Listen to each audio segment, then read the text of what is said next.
میرے پیارے پیپلو، پاکستان کی عوام، پاکستان، السلام علیکم، جی بھٹو۔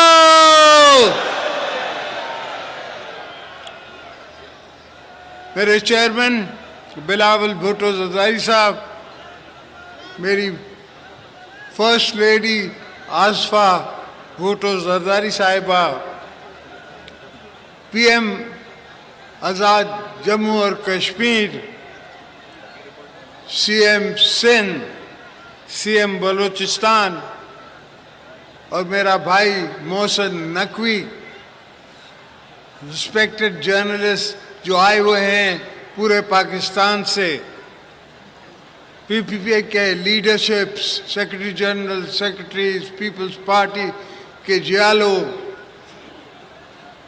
سارے پاکستان سے جو آئے ہوئے ہیں، ان سب کو خوش آمدید گڑی خدا بخش میں۔ اور دوستو، پاکستان پیپلز پارٹی کی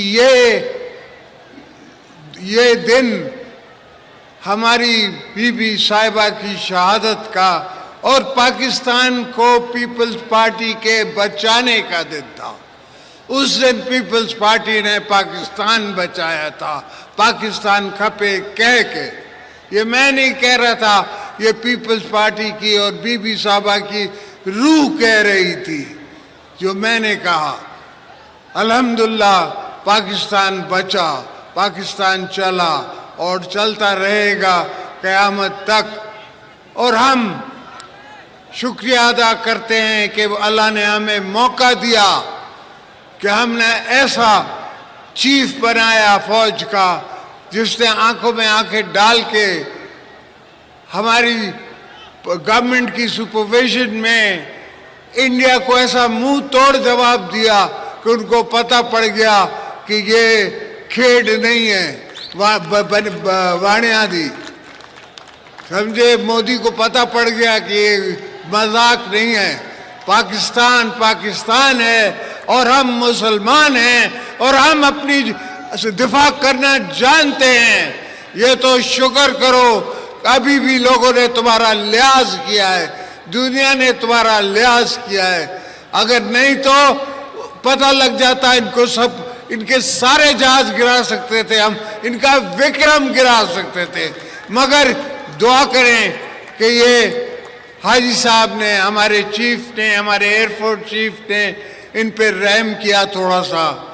مگر انشاءاللہ اگر دوبارہ کسی میلی آنکھ سے کسی ملک نے بھی دیکھا پاکستان کے طرف، تو یاد رکھو کہ یہاں اسد زرداری بیٹھا ہوا ہے، یہاں پیپلز پارٹی بیٹھی ہوئی ہے، یہاں بھٹو صاحب کے وارث بیٹھے ہوئے ہیں، یا بی بی صاحبہ کے وارث بیٹھے ہوئے ہیں۔ یہ سب ورکر، یہ سب ہم جنگ کے میدان کے لیے خود تیار ہیں، ہم خود ہتھیار لے کے لڑنے کے لیے تیار ہیں، ہم اپنی جانوں کی قربانی دینے کے لیے تیار ہیں اس ملک کو، اپنے مادر وطن کو بچانے کے لیے۔ تو یہ بھول جاؤ کہ روٹی ہوگی گولی ہوگی، روٹی ہوگی گولی ہوگی، ہم گولیاں ماریں گے، تم کیا گولی مارو گے؟ اور تم نے دیکھا کہ 4 دن تمہاری ٹانگیں نہیں کھڑی ہو سکی، 4 دن تم جنگ نہ کر سکے۔ اتنی بڑی اکانومی، 10 گنا ہم سے بڑا ملک اپنے آپ کو کہلاتے ہو، مگر وہ دل گردہ کہاں سے لاؤ گے؟ وہ دل گردہ کہاں سے لاؤ گے جو ہمارے چیف کا ہے، جو ہمارے پریزیڈنٹ کا ہے، جو ہمارے پی ایم کا ہے، جو ہمارے چیئرمین کا ہے، جو ایئر فورس چیف کا ہے، جو آرمی چیف کا ہے؟ یہ دل گردہ کہاں سے لاؤ گے؟ اس کے لیے دل چاہیے، اس کے لیے جان چاہیے، اس کے لیے شہادت کی امید رکھنی ہے، اس کے لیے شہادت کی دعا اپنے لیے کرنی ہے۔ میرا ایم ایس ادھر ہی ہے، اس نے آ کے مجھے کہا کہ سر وہ جنگ شروع ہو گئی ہے۔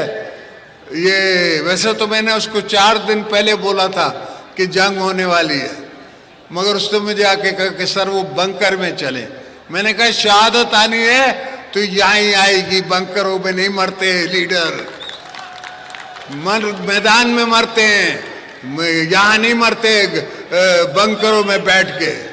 تو یہ سوچیں کہ ہم سب تیار ہیں, اگر دوبارہ کبھی بھی پاکستان کو ضرورت پڑی, کبھی بھی ہماری دھرتی ماں کو ضرورت پڑی, تو ہم اپنی سب جان مال دھن سب کو لگانے کے لیے تیار ہیں. تو دوستو, پاکستان کو سنبھال کے, بی بی کا پاکستان سمجھ کے, ذوالفقار علی بھٹو کا پاکستان سمجھ کے, حضرت قائد اعظم محمد علی جناح کا پاکستان سمجھ کے ہم نے بچانا ہے, چلانا ہے, رکھنا ہے, اور آپ سب کو بھی بچانا ہے. کبھی بھی جب بھی میں جیلوں میں گیا, میں نے یہ نہیں کہا کہ میرے ورکروں کو باہر نکالو, میں نے یہ کہا ورکروں کو اپنا خیال کرو, تم بچ کے رہو, میں ان کو خود ہی اکیلا مقابلہ کروں گا. اور یہ سوچ, یہ فکر, یہ دماغ, یہ دل مجھے بی بی صاحبہ سے ملتا تھا, کہ بی بی صاحبہ کہتی تھی کہ میں اکیلی ان سب کے لیے کافی ہوں. تو ہم سب پیپلز پارٹی, ہم اکیلے ہی دشمنوں کے لیے کافی ہیں. یہ کبھی نہ دشمن سوچے. ہم نے تب بھی جھنڈا پاکستان کا لگایا تھا جہاں بی بی نے حکم کیا تھا. ہم آج بھی اس جھنڈے کے ساتھ چل رہے ہیں, اور انشاءاللہ چلتے رہیں گے. ہماری آنے والی نسلیں بھی چلتی رہیں گی. کسی کا دل نہیں کرتا کہ وہ اپنے بچوں کو ایسی جگہوں میں ڈالے جو ہمارے ہاں جنگیں ہیں, مگر ہمیں کوئی ڈر نہیں لگتا. ہم کہتے ہیں کہ ہماری آنے والی بھی نسلیں لڑیں گی, اس سے بھی آنے والی نسلیں لڑیں گی اگر ضرورت پڑی. ہم جنگ کے شوقین نہیں ہیں, ہم کس ملک سے لڑنا نہیں چاہتے, مگر اگر کوئی ہماری ساتھ ہمارے گریبان میں ہاتھ ڈالے گا تو ہم اس کو 2 پی 50 ماریں گے, جس طرح ہم نے انڈیا کو مارا تھا. اب ان کو بھی ماریں گے. جو بھی ہماری دھرتی کی طرف ناسور آنکھوں سے دیکھے گا, جو بھی دیکھے گا, تو ہمارا ایسا چیف بیٹھا ہے کہ ان کو وہ چنے چبا دے گا. پاکستان کی آرمی ان کو چنے چبا دے گی, اور ایئر فورس چنے چبا دے گی, ہماری نیوی چبا دے گی. یہ سب بی بی صاحبہ نے اور ہم نے پہلے سے ہی بندوبست کر کے رکھے ہیں. بھٹو صاحب سے لے کے آج تک ہم اس دن کی تیاری کر کے بیٹھے ہیں کہ ہو سکتا ہے کبھی ہماری ضرورت پڑ جائے, ہو سکتا ہے ہمیں کسی سے لڑنا پڑ جائے. تو اللہ کا فضل ہے, اتنی سوچ ہم میں ہے اور اتنی سمجھ ہم میں ہے کہ ہم پاکستان کا دفاع کر سکتے ہیں. اور جب تک ہم میں دفاعی طاقت نہیں ہوگی تو دشمن ہمیشہ ہمارے طرف میلی آنکھ سے دیکھ سکتا ہے. تو defence is the best offence. ہم نے ڈیفینس رکھا ایسا کہ اس سے اچھا افینس نہیں ہو سکتا. جب وہ حملہ کرنے آئے تو ہم پہلے یہ آسمانوں میں ان کا انتظار کر رہے تھے. ان کو تب پتہ پڑا جب ان کو سامنے پاکستان ایئر فورس نظر آئی. ان کو تب پتہ پڑا جب کمانڈ دے دی گئی تھی کہ شوٹ دم ڈاؤن. تو اللہ کا فضل ہے, مولا کا کرم ہے. ہاں, ملک کو تکلیفیں ہیں, مسئلے ہیں, وہ آہستہ آہستہ کم ہوں گے, اس لیے کہ ایک بیوقوف آدمی نے 4.5 سال میں ساری دنیا سے ہمارے تعلقات خراب کرا دیے تھے, پاکستان کی اکانومی تباہ کرا دی تھی. ابھی ہم نے آہستہ آہستہ ساری دنیا سے اپنے تعلقات دوبارہ ٹھیک کیے ہیں. اور مزے کی بات ہے کہ ان تعلقات میں ہمارے ساتھ جنرل عاصم منیر ساتھ ہیں. اور آج ٹرمپ بھی کہتا ہے کہ فیلڈ مارشل, اور فیلڈ مارشل آپ نے اس کو بنایا ہے, پیپلز پارٹی نے بنایا ہے, پاکستان کی عوام نے بنایا ہے. تو انشاءاللہ آپ بے فکر سوئیے. آپ کے بچوں کا, آپ کے آنے والی نسلوں کا بھی میں ضامن ہوں.